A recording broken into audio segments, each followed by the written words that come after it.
The sun was sinking behind the far hills, painting the sky in orange and red. A soft wind moved across the empty plains, carrying dust and the smell of dry grass. A lonely cowboy named Daniel Cole was closing his barn for the night. His ranch was quiet except for the sound of his boots on the wooden floor and the slow creak of the barn doors. Daniel had lived alone for many years.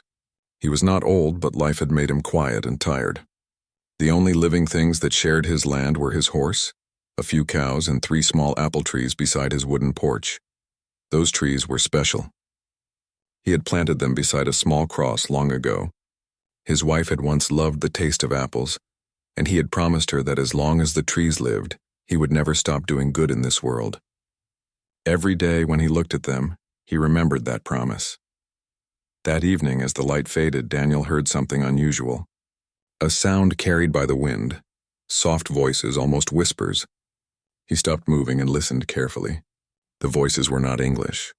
They were speaking Apache, low and tired, as if the speakers were afraid. Daniel walked toward the sound, his boots brushing the dust. Near the old fence, he saw movement, 3 thin figures trying to hide behind a fallen log. He took a step closer, and the moonlight showed their faces. 2 young men and a young girl. Their clothes were torn, their feet bare and bleeding from long travel. Their eyes were wide with fear, and they looked ready to run. Daniel slowly raised his empty hands. His voice was calm. "You're safe," he said softly. "I won't hurt you." They did not believe him right away. One of the young men tried to shield the girl. Daniel could see that they were weak from hunger. He pointed toward his barn. "Food," he said. "Water." Then he stepped back, giving them space to decide. After a long moment, the girl nodded. Her eyes were cautious but desperate. Daniel led them into the barn where the air was warmer and the smell of hay filled the space.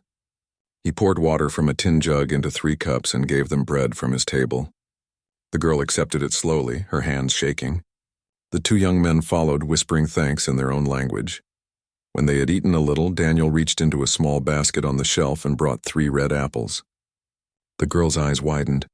Apples were rare and sweet, something they had probably never tasted in months. He gave one to each of them. They held the fruit as if it were gold.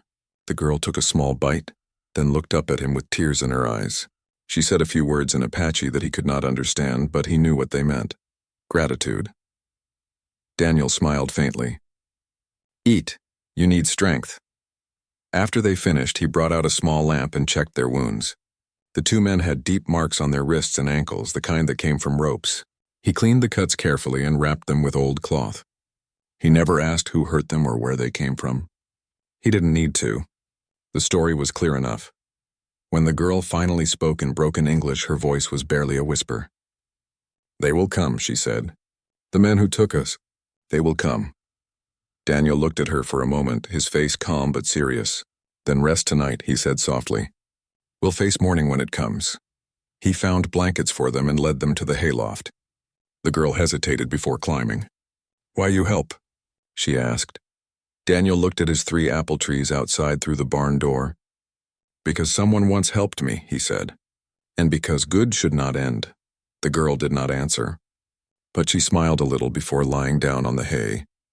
The 2 men soon fell asleep beside her, their breathing slow and even. Daniel stayed awake, sitting by the barn door with his old rifle across his knees. He did not plan to use it. It was only a habit, a way to remind himself that he was ready for whatever life brought next. The night was long and silent. The wind whispered through the dry grass. Somewhere far away, coyotes cried under the moon. Daniel's eyes never closed.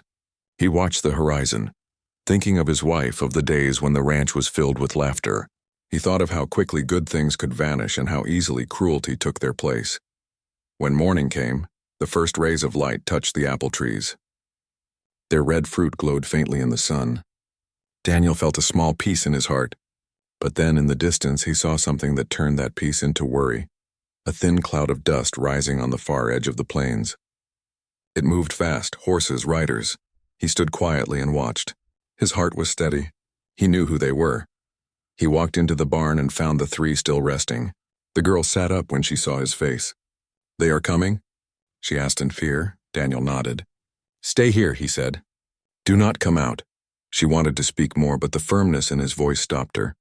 The 2 young men stood ready to defend, but Daniel raised his hand. No fighting, he said gently. Not here. He stepped outside, the wind pulling at his coat.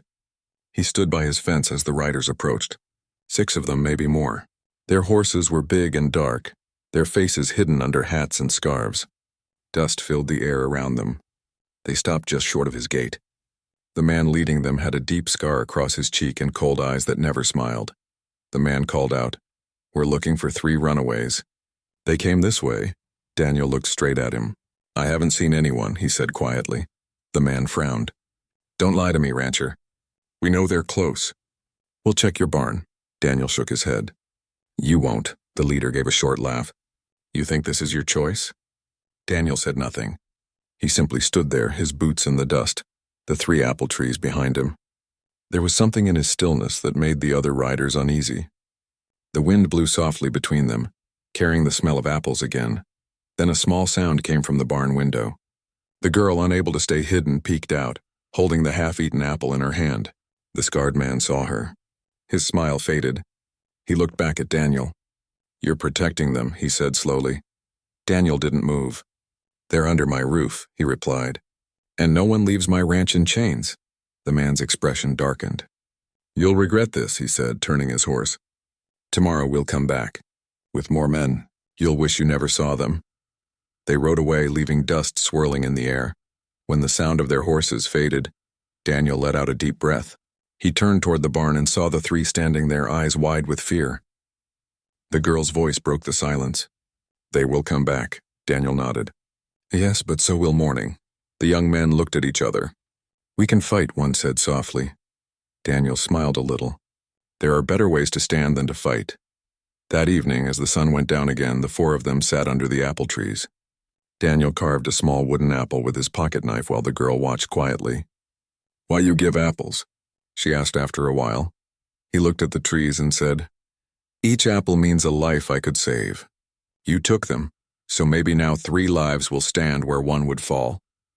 She didn't understand completely, but she could feel the meaning. They sat there until the stars came out. For a few quiet hours they forgot the danger that waited beyond the hills. But when Daniel stood the next morning, the horizon was no longer peaceful. Dark shapes moved again in the distance. Dust rolled toward the ranch like a storm. The riders were coming back just as promised.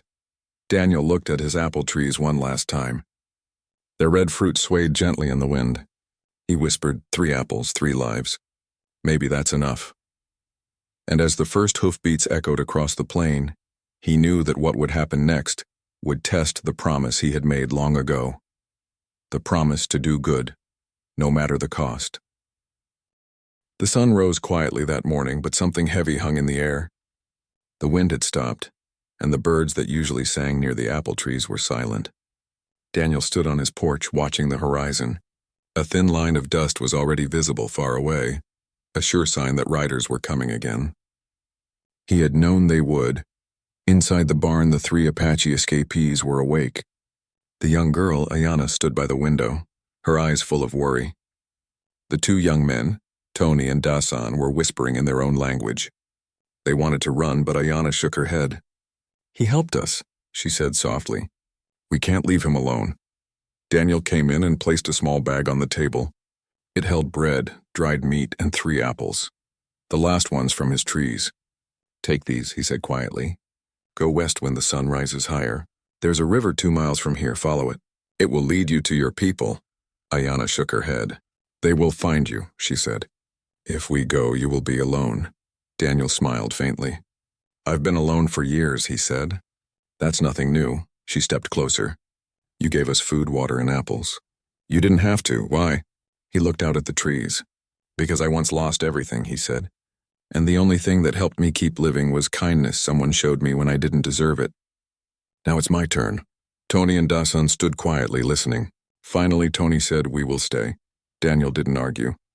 He saw the same stubborn light in their eyes that he once had when he was younger. He sighed.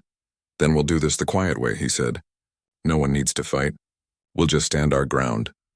They worked in silence through the morning. Daniel led the horses into the canyon behind his ranch so they wouldn't be caught. The 3 helped him move hay bales and barrels to block the barn door, not for fighting, but for safety. He filled buckets with water and brought them inside. Everything he did was careful and calm, like a man preparing not for a battle but for a long wait. By noon, the rumble of horses grew louder. Dust rolled over the plains, and then the riders appeared, 15 or maybe 20 men. They surrounded the ranch slowly, forming a wide circle. The scar-faced leader was in front again, his coat flapping in the dry wind. His eyes looked colder than before. Daniel stepped out onto his porch, his hat pulled low to shade his eyes. The 3 Apache youths watched from the barn window, silent and tense. The leader called out, "I gave you a chance yesterday, old man. Hand them over and we'll be on our way." Daniel stood still for a long moment before answering. "There's nothing here for you," he said calmly. "Only 3 trees and an old ranch." The man's lips curled into a smile that didn't reach his eyes. "You really want to throw your life away for strangers?" Daniel didn't look away. Sometimes strangers are the only ones who still believe in good. The men around the leader murmured to each other. None of them seemed eager to harm the cowboy. There was something in his stillness that made them uneasy, a quiet strength that didn't need noise or threats. The scarred man finally dismounted and walked a few steps forward. "You think you can stop 20 men by standing there?" he asked. Daniel didn't move. "I don't have to stop you," he said.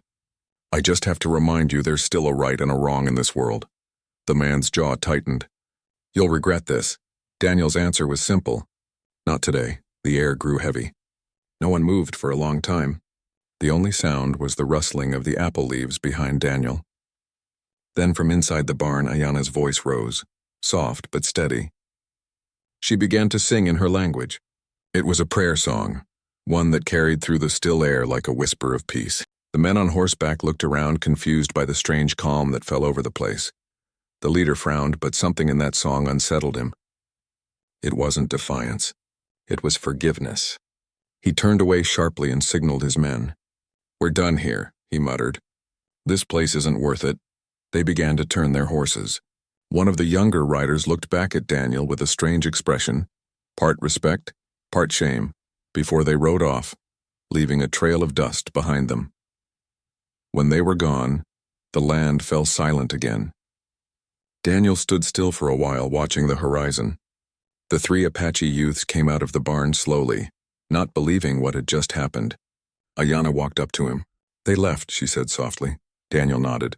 "Sometimes when a man stands for peace, even anger grows quiet." She smiled faintly. "You are a good man." He looked down at her. "No," he said. "Just a man who learned that hate doesn't grow trees."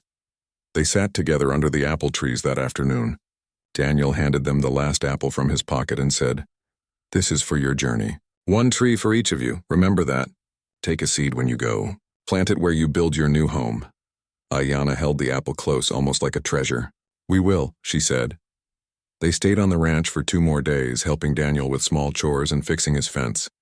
At night they sat by the fire, sharing stories in broken words and laughter that needed no translation. Daniel learned that Ayana's mother had been taken years ago, and that she had escaped to find her again. The 2 young men were her cousins, sworn to protect her. Their courage reminded Daniel of his younger self, of the man he had been before loneliness made him silent. On the 3rd morning, it was time to go. Daniel saddled an old horse for them to use. He packed food and water, then gave Ayana a small wooden carving, the apple he had shaped the night before. "Keep this," he said. "If you ever find a tree that grows red apples, remember this ranch." She took it with both hands and pressed it to her heart. "We will never forget you," she said quietly. Daniel watched them disappear across the plains until they were only dots in the distance. For a long time he stood alone, feeling both empty and full at once. The wind returned, moving softly through the apple trees. He could almost hear his wife's voice again, gentle and proud, telling him that he had done right. Weeks passed. The riders never came back. Maybe they realized there was no glory in hurting a man who had already lost so much. Maybe the quiet strength of one cowboy had changed something in their hearts, even for a moment. One evening, as Daniel watered his apple trees, he noticed something new.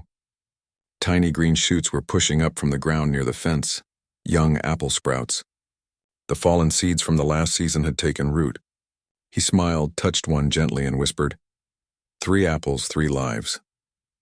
Years later, when Daniel was gone and the ranch changed hands, Travelers sometimes stopped there. They always noticed the 3 apple trees standing side by side, bigger and stronger than any others in that valley. Local stories said the trees were planted by a cowboy who once saved 3 lives, and that under their shade, no one could speak a cruel word.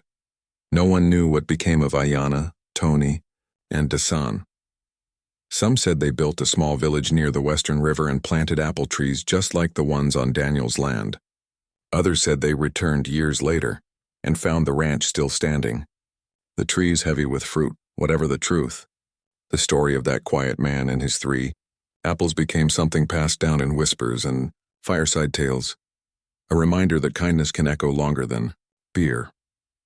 And when the wind moved through the valley on summer evenings, carrying the soft smell of apples, it felt like Daniel Cole was still there, keeping his silent watch, his promise fulfilled, because 3 apples once saved 3 lives, and 3 lives kept that kindness alive forever.